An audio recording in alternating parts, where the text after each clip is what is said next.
A great comeback from Madrid. Second হাফে পুরা খেলা বদল করে দিছে। মানে একদম শুরুতেই গোল পাইছে, মাঝখানে একটা একদম শেষের দিকে একটা। ফার্স্ট হাফ দেখে যা মনে হয়েছিল সেকেন্ড হাফে গিয়ে তার চিটেফুটাও হয়নি। পুরো খেলাটাই কন্ট্রোলে নিয়ে ফেলছিল এবং আমার কাছে মনে হয়েছে যে তারা যথেষ্ট পরিমাণ পরিকল্পনাতে পরিবর্তন আনছিল, যেটা তাদের খুবই মানে প্রয়োজন ছিল। মদ্রিচ আসার পরে মিডটা খুবই ডমিনেট করছে। মানে সে আসার পর তো একটা অ্যাসিস্ট করলো, যেইটা মানে কর্নার থেকে কিক করলো, রুদিগার সেটা হেড করলো। ওইটা তো কর্নার থেকে তার কারণেই হয়েছে। তাকে স্টার্টিংয়ে দেওয়া হয় নাই, কিন্তু পরে যখন বেঞ্চ থেকে আসছে এসে ভালোই ইফেক্ট রাখছে। এন্ড্রিক যখন মানে নামছিল মাত্র 10 মিনিটের জন্য, মানে 80 মিনিটে তাকে সাব করানো হয়, একদম শেষের দিকে গিয়ে ভালো একটা গোল করছিল। মানে এটা খুবই সুন্দর গোল ছিল। সে এইরকম বড় ম্যাচে তার গোল করার মানে আগে অভিজ্ঞতা আছে, এই অভিজ্ঞতাটা ভালোভাবে কাজে লাগছে। যদিও তার একদম শুরুর সময়, কিন্তু ভালোই একটা গোল হয়েছে। সে সামনে হয়তো আরও বেশি মিনিট খেলার সুযোগ পাবে। ওভারঅল বলা যায় যে সেকেন্ড হাফে মাদ্রিদ পুরোই মানে স্টুটগার্টকে আর দাঁড়াতে দেয়নি। মানে কিন্তু ফার্স্ট হাফটা অন্যরকম ছিল, কিন্তু এইটা মানে কাটিয়ে উঠতে তাদের বেশি সময় লাগেনি। একদম শুরুতেই গোল পাইছে, যেইটা মানে খেলাটাকে খুব ভালোভাবে অ্যানালাইজ করতে পারছিল তাদের কোচিং স্টাফ, সেটা বলতেই হয়। মানে ফার্স্ট হাফে তারা যেইটা করছে ওইটা থেকে উতরাতে একদম শুরুতেই তো গোল পেয়ে গেল। ভালো একটা মানে ওয়ান টাচ ছিল কিলিয়ান এমবাপ্পের কাছ থেকে, যেইটা মানে তাদেরকে লিড দিল। তারপরে গিয়ে একটা হইল এবং শেষের দিকে একটা হইল। তো ওভারঅল বলা যায় যে মাদ্রিদের এই জয়টা তাদের প্রাপ্যই ছিল, মানে সেকেন্ড হাফের হিসাব অনুযায়ী। কারণ সেকেন্ড হাফে তারা যেরকম খেলছে ওইখানে স্টুটগার্ট আর সুযোগই পায় নাই। কিন্তু ফার্স্ট হাফে ডমিনেশনটা মানে সমানে সমানে ছিল। ফার্স্ট হাফ নিয়ে আমার আলাদা কথা আছে, আমি আলাদা একটা রেকর্ড করছি, এই ভিডিওর সাথে অ্যাড করে দিব, সেটা আপনার দেখতে পারবেন, যেইটা আমি মানে হাফ টাইমে রেকর্ড করছিলাম। তো ওভারঅল হচ্ছে মাদ্রিদ 3 পয়েন্টস নিয়ে তারা তো এবার মাঠ ছাড়লো। প্রত্যেকটা প্লেয়ার পজিশন অনুযায়ী সেকেন্ড হাফে তারা ঠিকঠাক মতো তাদের সেরাটা দিতে পারছে, এবং দিতে পারছিল বলেই মানে 3 পয়েন্টস বের করা সম্ভব হয়েছে। গুলার যখন উঠছিল তখন তার ইফেক্টটা ভালোই ছিল, মানে মাঝখানে আসার পর সে যথেষ্ট পরিমাণ চাইছিল বল সাপ্লাই করতে, এবং এই বিষয়টা খুবই দরকারি ছিল। ফেদে বালবার্দে মানে শুরুতে যেই রকম ছিল আমার কাছে মনে হয়েছিল যে অশান্ত, কিন্তু মানে সেকেন্ড হাফে এসে সে যথেষ্ট পরিমাণ মানে একদম ফিরতে পারছিল, মানে যতটুকু দরকার ছিল ততটুকু ফিরতে পারছিল। তবুও তা সে যতটুকু পর্যন্ত মানে সে সচরাচর তাকে অতটুকু পর্যন্ত মানে ছিল না। তবে যাহা হইছে তার কাছ থেকে আজকের ম্যাচের জন্য সেটা বলা যায় যে ঠিকঠাকই ছিল। ওভারঅল বলতে গেলে ফেদে বালবার্দে সে তার মতো করে, যেই ফেদে বালবার্দে থাকে ওই ফেদে বালবার্দেকে আজকে দেখা যায়নি বলে আমার কাছে মনে হয়েছে। আর বেলিংহামকে আমার কাছে মনে হয়েছে যে আরও আগে সাব করানো উচিত ছিল, কিন্তু তাকে একটু দেরিতেই সাব করানো হয়েছে। যদিও মানে সেকেন্ড হাফে গিয়ে দেখা গেছে যে বেলিংহাম সে ফ্রি রুলটা প্লে করতেছে, মানে একদম সামনে যাইতেও তাকে তাকে দেখা গেছে, মাঝখানে তো অবশ্যই ছিল। তো ফ্রি রুলের বিষয়টা আমার কাছে মনে হয়েছিল যে এটা হয়তো মানে আরেকটা মানে পরিকল্পনা হইতে পারে। যখন দেখা গেছে যে এই পরিকল্পনা কাজ হচ্ছে না তখন তাকে সরিয়ে নেওয়া হয়েছিল। তো মানে সেকেন্ড হাফে গিয়ে গেমটা অ্যানালাইসিস খুব ভালোভাবেই মাদ্রিদ করতে পারছে, আর করতে পারছিল বলেই তারা খুব ভালোভাবে খেলাতে ফিরতে পারছে, যেটা তাদেরকে মানে 3 পয়েন্টস এনে দিছে। তো এই বিষয়টা মানে কামব্যাকের দিক থেকে মানে ফার্স্ট হাফে তো কোনো স্কোর করতে পারে নাই, সেকেন্ড হাফে গিয়ে 3টা স্কোর করছে, একটা কনসিড হয়েছে। তো 3টা মানে স্কোর করা এইটা তো মানে একটা কামব্যাকের মতো। তো এইরকম মাদ্রিদকে প্রায় দেখা যায়, যেইটা মানে অন্য কোনো দলের কাছ থেকে যে সচরাচর দেখা যায় এরকম হয় না, কিন্তু মাদ্রিদের কাছ থেকে মানে এইভাবে ফিরে আসাটা খুব ভালোভাবেই দেখা যায়। কারণ তারা আমার কাছে মনে হয় যে গেমটাকে অ্যানালাইসিস খুব ভালোভাবেই করতে পারে। মানে ফার্স্ট হাফটা তারা যেরকম চাইছিল ঠিক সেরকম পারে নাই। তো যেরকমটা মানে তারা পরিকল্পনা করছে সেকেন্ড হাফের জন্য, ঠিক সেটাই তারা এক্সিকিউট করতে পারছিল, আর পারছিল বলেই তারা 3টা স্কোর পাইছে, যেটা তাদের জন্য বিশাল একটা বিষয়। আমার কাছে মনে হয়েছে যে ডিফেন্ড আরও বেশি সলিড হওয়া দরকার ছিল মাদ্রিদের, কিন্তু তারা সেটা মানে করতে পারেনি। তবে সেকেন্ড হাফের শেষের দিকে গিয়ে একটু মানে ঠিকঠাকই ছিল মনে হয়েছে। স্টুটগার্টকে নিয়ে বলতে গেলে স্টুটগার্ট তো মানে একদম ব্রেভলি খেলছে। তারা মানে একদম নিজেদেরকে ঢেলে দিছে, কিন্তু সেটা তারা যতটুকু দরকার ছিল ততটুকুই করছিল, কিন্তু সেটা তো আর হয়ে ওঠেনি। তারা শেষের দিকে গিয়ে মানে 45 মিনিটস সেকেন্ড হাফে গিয়ে তারা তো মানে হারতে হইল, হারতে হবে। এটা তো মানে যেরকম মাদ্রিদ পরিকল্পনা নিয়ে আসছে, তো এই পরিকল্পনার সামনে দাঁড়ানোটা তাদের জন্য কঠিন ছিল। তাদের কোচ যে ডাগ আউটে ছিল তার এক্সপ্রেশন দেখে অনেকটাই বোঝা গেছে যে তার টিম যা করতেছে সেটা নিয়েই সে সন্তুষ্ট আছে। সে আর এক্সট্রা কিছু মানে তাদের কাছ থেকে চাইতেছে না। তার এক্সপ্রেশনটা এমনই বলে দিচ্ছিল। সে যখন সিটে গিয়ে বসছে তখন ক্যামেরা তার দিকে দেখাইছে, মানে তাকে অনেকটাই রিল্যাক্স মনে হয়েছে, মানে সে তার এই পারফরমেন্স নিয়ে অনেকটাই খুশি আছে, এটাই দেখতে মনে হয়েছে। তারা তো ফার্স্ট হাফে কোনো স্কোর মানে কোনো গোল কনসিড করে নাই, তো এইটাই ছিল তাদের জন্য অনেক বড় পজিটিভ দিক। স্টুটগার্ট যে মানে ফাইটিং করে তারপরে চ্যাম্পিয়ন্স লিগে আসছে, এই ফার্স্ট হাফটাই বলে দিতেছে, এবং তারা পরবর্তীতে আরও ভালো করবে অন্য কোনো দলের সাথে, সেটাই মানে কোচ খুব ভালোভাবেই বুঝতে পারছে বলে আমার কাছে মনে হইতেছে। কারণ কোচ তার সিটে বসে এবং দাঁড়ানো অবস্থায় যেইভাবে মানে একদম রিল্যাক্সে ছিল অনেকটাই, সেটাই এটা বলে দিচ্ছে। তো তাদের ওভারঅল পারফরমেন্স বলতে গেলে ভালোই ছিল, তাদের মতো করে এভারেজ যেই ধরনের পারফরমেন্সটা দরকার ছিল তারা সেটাই করতে পারছে। কিন্তু মাদ্রিদ তারা পরিকল্পনাতে যেমনি পরিবর্তন আনছিল অমনি তারা রেজাল্টটা পাইছে। তো রেজাল্টটা তাদের আমার কাছে মনে হচ্ছে যে যেই রকম তারা অ্যানালাইসিস করে আসছে তারপরে গিয়ে সেটা পাইছে, এবং এটা তাদের মানে এটার জন্য তারা দাবিদারি ছিল বলে মনে হচ্ছে। ফার্স্ট হাফ নিয়ে আমার কথা আছে, মানে ফার্স্ট হাফে আমার কাছে মনে হয়েছিল যে সেকেন্ড হাফে গিয়েও মানে স্কোরলেস থাকতে পারে, কোনো গোল না হওয়ার সম্ভাবনা থাকলেও থাকতে পারে, এইটাই আমার কাছে মনে হয়েছিল। আমি মানে হাফ টাইমের সময় আমি রেকর্ড করছিলাম, এই ভিডিওর সাথে আমি অ্যাড করে দিব, আপনারা দেখলে সেটা বুঝতে পারবেন। যথেষ্ট অ্যাটাক করতেছে কিন্তু গোল পাইতেছে না, ভালোই রান নিতেছে রদ্রিগো, সে তার পজিশনটা খুবই ভালোভাবেই প্লে করতেছে, বারবার ড্রিবল করতেছে, ভেতরে ঢুকতেছে, ক্রস করতেছে, কিন্তু কাজের কাজ কিছুই হচ্ছে না। কিলিয়ান এমবাপ্পেকে মানে কোনোভাবেই ন্যাচারাল মনে হইতেছে না, সে মানে তার পজিশনের সাথে মানে মানিয়ে নিতে কোনোভাবেই পারতেছে না। এই ৪৫ মিনিটে তাকে বলা যায় যে একদম আনন্যাচারাল দেখা গেছে। তার সাথে কিলিয়ান এমবাপ্পের যে মানে কিলিয়ান এমবাপ্পের সাথে ভিনিসিয়াসের যে বন্ডিংটা এইখানে নড় বলে মনে হইতেছে। তো এইটার উন্নতি যদি সেকেন্ড হাফে না হয় তাহলে দেখা যাবে যে গোল শূন্য থাকা লাগতেছে। আর মাঝখানের সাথে মানে মাঝখানে বালবার্দে এবং বেলিংহাম আর চুয়ামিনি এই তিনজনের যে আন্ডারস্ট্যান্ডিং এটা কোনোভাবেই হইতেছে না।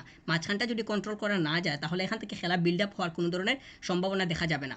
এই যে ফার্স্ট হাফে এখানে কি কোনো ধরনের সম্ভাবনা দেখা গেছে? আমার কাছে মনে হচ্ছে না। তো মাদ্রিদের আমার কাছে মনে হয় যে পরিকল্পনা বদল করে ট্যাকটিক্সে মানে পরিবর্তন এনে এই মাঝখানটা কন্ট্রোলে কীভাবে আনা যায় সেটা দেখা দরকার।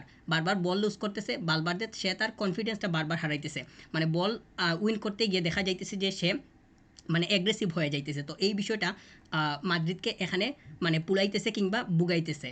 তার সাথে বেলিংহামের ভালো একটা আন্ডারস্ট্যান্ডিং দরকার যদি তারা এখান থেকে খেলা বিল্ড আপ করে সামনে যাইতে চায়। তো এইটা আমার কাছে মনে হইতেছে এই একটা মানে খুবই দুর্বল জায়গা, কিংবা এইটা মাদ্রিদকে এই ৪৫ মিনিটে খুবই নিচে ডাউন করে দিছে। এখান থেকে যদি মানে উতরাতে না পারে তাহলে দেখা যাবে যে মিডের কন্ট্রোলটা পুরাই স্টুটগার্টের কাছে চলে গেছে। আর স্টুটগার্ট তো ইতিমধ্যে বলা যায় যে ৪৫ মিনিট দেখে আমার কাছে মনে হয়েছে যে স্টুটগার্ট পুরাই তারা মানে মাঝখানটা মানে 60%ই ডমিনেট করতেছে বা মাঝখানটা ধরে নিছে। কিন্তু মাদ্রিদকে মাঝখান যদি নিয়ে আসতে না পারে তাহলে তো সাপ্লাই আসবে না, সাপ্লাই না আসলে রদ্রিগো বল পাবে না। রদ্রিগো ভালো রান নিতেছে, এই রানটা যদি আজকে ঠিকঠাক মতো কাজে লাগানো যায়, ৪৫ মিনিটে তো কোনোভাবেই কাজে লাগাতে পারে নাই। সে তো ঠিকঠাক মানে যেভাবে ন্যাচারালি খেলতেছে এই রদ্রিগোকে তার ন্যাশনাল টিমে কোনোভাবেই দেখা যায়নি। কিন্তু মানে রিয়াল মাদ্রিদে যেই রদ্রিগো খেলে এই রদ্রিগো পুরাই ভিন্ন। তো ওর মানে ঠিকঠাক মতোই তার পজিশনটা করতেছে, তাকে তার সাথে যদি মানে তার কাছ থেকে যে সাপ্লাইগুলো যাইতেছে সেগুলো তো কোনোভাবে কাজে লাগানো যাচ্ছে না। কিলিয়ান এমবাপ্পেকে নিয়ে যদি আবার বলি, সে ঠিকই মানে বক্সের ভেতরে আছে কিন্তু শ্যুট করতেছে, মানে যেই শ্যুটগুলো করছে সেগুলো এত বেশি ডেঞ্জারাস ছিল না, একদম মানে হাতেই চলে গেছে। তার কিকে আরও বেশি মানে মানে টেকনিক আনা দরকার, এবং সে কয়েকটা কিক করতে পারে নাই, ভালো ভালো চান্স আসছিল, এগুলো কাজে লাগানো যায় নাই। তো এইগুলো যদি কাজে লাগানো না যায় তাহলে পরের হাফে গিয়ে পরের 45 মিনিটসে গিয়েও মানে দেখা যাবে যে স্কোরলেস থাকা লাগতেছে, উল্টো আরও গোল খেয়ে বসার সম্ভাবনা থাকবে। আর আমার কাছে মনে হইতেছে যে যদি পরিবর্তন না আসে এই খেলাটা যদি সেকেন্ড হাফে গিয়েও কিছুটা দেখা যায় কিংবা এটা এভাবে চলতে থাকে তাহলে পুরো ম্যাচ স্কোরলেস থাকার সম্ভাবনা আছে, তখন পয়েন্ট লুজ করা লাগবে। মানে স্টুটগার্টের কাছে যদি রিয়াল মাদ্রিদ পয়েন্ট লুজ করে তাহলে তো শুরুতেই একটা হুচট। তো আমার কাছে মনে হইতেছে যে স্টুটগার্ট তারা যথেষ্ট কনফিডেন্টলি খেলতেছে, তারা ব্রেভলি খেলতেছে, মানে কোনো তারা আমার কাছে মনে হইতেছে তারা চায় মানে তারা এটা মনে মনে ভাবতেছে যে তাদের কাছে কিছু হারানোর নাই। তো এইটা মনে করে তারা যেভাবে খেলতেছে তারা ঠিকই মানে তারা যথেষ্ট অ্যাটাক করতেছে।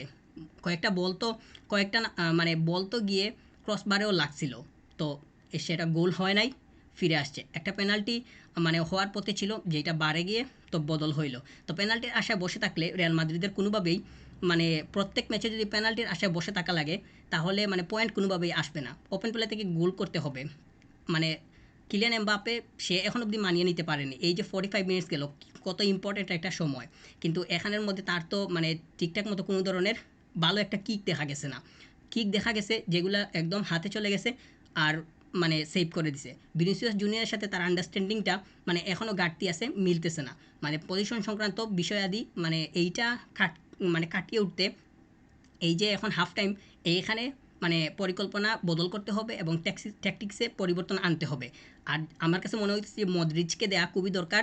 মানে এই এইরকম ইম্পর্টেন্ট ম্যাচে মদ্রিজকে বসিয়ে রেখে কোনো কাজ হইতেছে না, কারণ যাদেরকে নামানো হয়েছে তাদের দ্বারা তো হইতেছে না। মিডটা তো কন্ট্রোলে নাই। মিড যদি কন্ট্রোলে না থাকে তাহলে তো বললাম আমি সাপ্লাই আসবে না। সাপ্লাই যদি না আসে তাহলে বলটা বের হবে কীভাবে?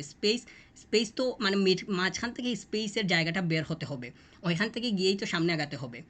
ফেদে ভালভার্দে অবশ্যই শান্ত হওয়া দরকার, মানে ঠান্ডা মাথায় সে আগানো দরকার। তার যতটুকু মানে ক্যাপাবিলিটি আছে সেটা যদি সে মানে পজিটিভলি একটু ঠান্ডাভাবে আস্তে আস্তে গিয়ে মানে সেটা যদি ডেলিভার করতে পারে তাহলে সেকেন্ড হাফে আমার কাছে মনে হচ্ছে যে ভালো কিছু হওয়ার সম্ভব আছে। আমি আমার একটা ভিডিওতে একদম সিজনের শুরুতেই বলছিলাম যে 3জন প্লেয়ারের মধ্যে রিয়াল মাদ্রিদ সবচেয়ে বেশি ভরসা রাখবে। ওইখানে আমি 1 নম্বরের কথা বলছিলাম ফেদেরিকো ভালভার্দের কথা। তো ফেদেরিকো ভালভার্দে মানে এই সিজনের শুরুতেই চ্যাম্পিয়ন্স লিগের প্রথম ম্যাচে ফার্স্ট হাফে যেটা করছে এইটা আমি কোনোভাবেই মানে ব্যক্তিগতভাবে আশা করি নাই। যদিও মানে সে সেটা করছে, তার হয়তো উন্নতি মানে সেকেন্ড হাফে গিয়ে হইতে পারে, আর হওয়াটা দরকার যদি মাদ্রিদ মাঝখানে ডমিনেশনটা মানে তার নিজেদের কাছে নিতে হয়। কারণ মাঝখানটা কন্ট্রোলে না নেওয়া গেলে খেলাটা কোনোভাবেই বের হবে না, মানে ফুটিয়ে তুলতে হলে ওইটাকেই নিতে হবে। আর আমার কাছে মনে হয় যে মদ্রিজকে দেয়া খুবই জরুরি, কারণ মদ্রিজকে বসিয়ে রেখে কোনো লাভ হইতেছে না। আর ব্যাক সাইডেও যথেষ্ট ঠিকঠাক আছে, কিন্তু স্টুটগার্ট তারা অ্যাটাক করতেছে, অ্যাটাক করবে খুবই স্বাভাবিক। চ্যাম্পিয়ন্স লিগের ম্যাচ, চ্যাম্পিয়ন্স লিগে যারা আসে তারাই এভারেজ টিম, তারা অবশ্যই নিজেদেরকে পরীক্ষা নিরীক্ষা দিয়েই তারপরে আসে এখানে। কাউকে আমি সবসময় একটা জিনিস বিশ্বাস করি যে যারা মাঠে নামার পর 11 ভার্সেস 11, এটা ছাড়া আর কিছু নাই। তো স্টুটগার্টকে এখানে মানে 45 মিনিটস চলে গেছে স্করলেস। এইভাবে যদি চলতে থাকে তাহলে দেখা যাবে যে পরের 45 মিনিটসও স্করলেস থাকা লাগতেছে, তখন 1-1 পয়েন্ট থাকবে। তো 1-1 পয়েন্ট হলে তো ঘুরে ফিরে সমান। মানে 3 পয়েন্টস যদি পাইতে চায় তাহলে পেনাল্টির আশা না থেকে মানে মাদ্রিদকে এমন কোনো পরিকল্পনা নিয়ে আসতে হবে এখন যাতে তারা 3 পয়েন্টস নিয়েই বের হতে পারে। তাদের এই 45 মিনিটস দেখে কোনোভাবেই মনে হইতেছে না যে মানে তারা 3 পয়েন্টসের জন্য মাঠে নামছে।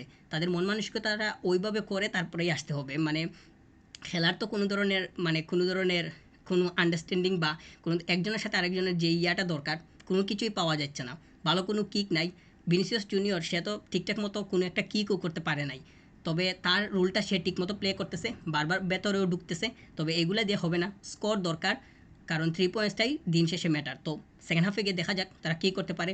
আমি তো বললাম মানে পরিকল্পনা দরকার, আর সাবস্টিটিউট তো অবশ্যই কার্লো আনচেলত্তি তিনি আসেন এখানে, অবশ্যই তিনি তার কাজটা অবশ্যই করবেন। তবে আমার কাছে মনে হয় যে মদ্রিজকে দেওয়াটা খুবই যুক্তিযুক্ত হতে পারে, কারণ মদ্রিজ থাকলে অনেক বিষয় দেখা যায় যে ওনার বয়স হয়ে গেলেও বর্তমান সময়ে মদ্রিজ সে ঠিকঠাক মতোই তার রোলটা প্লে করতে পারে, এবং তার সাথে ফেদেরিকো ভালভার্দের কিন্তু আন্ডারস্ট্যান্ডিংটা ভালোই মিলে। তো দুইজনের যদি আন্ডারস্ট্যান্ডিং ভালোই মিলে দেওয়াটা খুবই দরকার। চুয়ামিনি এবং বেলিংহাম এই দুজনের সাথে এই 45 মিনিটসে তার কিন্তু কোনোভাবেই মিলে নাই।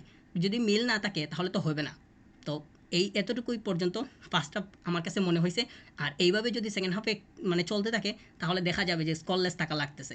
আর আমার কাছে মনে হয় যে পরিকল্পনায় পরিবর্তন আসবে এবং মানে স্কোর আসার সম্ভাবনা থাকবে। কখন কোন জায়গায় কোন ধরনের পরিবর্তন দরকার এটা মাদ্রিদ খুব ভালোভাবেই বুঝতে পারে। আর এটা যে তারা বুঝতে পারে সেটার মানে প্রমাণ হচ্ছে আজকের ম্যাচ। প্রথম 45 মিনিট তো মাদ্রিদের মতো ছিল না, বা তারা যে সচরাচর যেই রকম থাকে সেরকম দেখা যায়নি। তাছাড়া তারা ওপেন প্লে থেকে গোল পাইতেছিল না, এটাও একটা কথা ছিল। তো সেকেন্ড হাফে গিয়ে তারা একদম ঠিকঠাক মতো প্রিপারেশন নিয়ে কোন জায়গায় কোন ধরনের পরিবর্তন দরকার সেটা বুঝে তারপরে নামছিল, এবং শুরুতেই গোল পাইছে এবং তিনটাই আসছে ওপেন প্লে থেকে। তো এইটা মানে খুবই একটা মানে ইফেক্টিভ, বা তাদের সাথে এই বিষয়টা খুব ভালোভাবেই যায়, বা এই ধরনের কার্যক্রম তাদের কাছ থেকে যে নতুন সেটা মনে হচ্ছে না, এরকম দেখাই যায়। তাছাড়া আমার কাছে এটাও মানে মনে হয়েছিল যে ফার্স্ট হাফটা দেখে যে এইরকম চলতে থাকলে স্করলেস থাকবে। ফার্স্ট হাফে তো কোনো স্কোর হয় নাই, সেকেন্ড হাফে গিয়ে তারপরে গিয়ে 4টা স্কোর হয়েছে, 3টা আর 1টা 4টা। তো পরিবর্তন আসছিল বলেই দুইটা দলেরই পরিবর্তন আসছে। স্টুটগার্ট পরিবর্তন নিয়ে আসছে, এই জন্য তারা একটা স্কোর করতে পারছে। তাছাড়া তারা ফার্স্ট হাফে অনেক বেশি মরিয়া ছিল স্কোর করার জন্য, সেকেন্ড হাফে গিয়ে তারা একটা স্কোর পাইছে। আর মাদ্রিদ তো তারা অবশ্যই মানে পরিবর্তন নিয়ে আসবে, বা আমার কাছে হাফ টাইমেও সেটা মনে হয়েছিল যে পরিবর্তন যদি নিয়ে না আসে তাহলে সেকেন্ড হাফে গিয়ে তারা স্কোর করতে পারবে না, আর 3 পয়েন্টসটাই ম্যাটার, আর সেটাই তারা করতে পারছিল। 3টা গোল করে 3টা পয়েন্ট নিয়ে মাঠ ছাড়ছে।